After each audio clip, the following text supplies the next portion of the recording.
আরে কেউ কি আসো, আমাকে এই গর্ত থেকে তোলো। আরে আমার বাচ্চা, তুই কিভাবে গর্তে পড়ে গেলি? আচ্ছা আমি তোকে বাঁচিয়ে নিচ্ছি, দাঁড়া। এই তো এক বালতি পানি দিলাম, আরো এক বালতি পানি আনতাছি, তুই একটু দাঁড়া। হ্যাঁ বাবা, তাড়াতাড়ি আনো। আরে আমি কুমির, আমি তোর বাচ্চাকে বাঁচাইতে দেবো না রে, এখানে আমি ভেঙে দেবো, তাহলে সব পানি পড়ে যাবে। আরে বাবা, পানি তো সব পড়ে যাচ্ছে, তাড়াতাড়ি পানি আনো।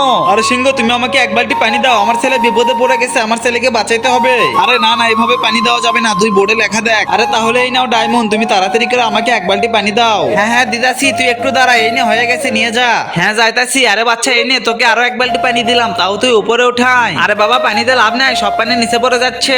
আরে তাহলে এখন আমি কি করব? তো বন্ধুরা, গরু এখন কি করবে কিন্তু সেটা দেখার আগে চলুন আপনাদেরকে একটা ম্যাজিক দেখাই।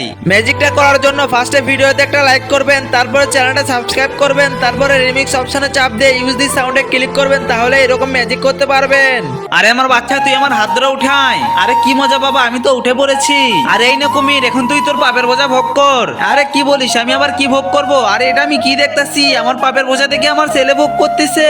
তো কি বুঝলেন বন্ধুরা, অন্যের জন্য গর্ত খুললে নিজেরই সেই গর্ততে পড়তে হয়।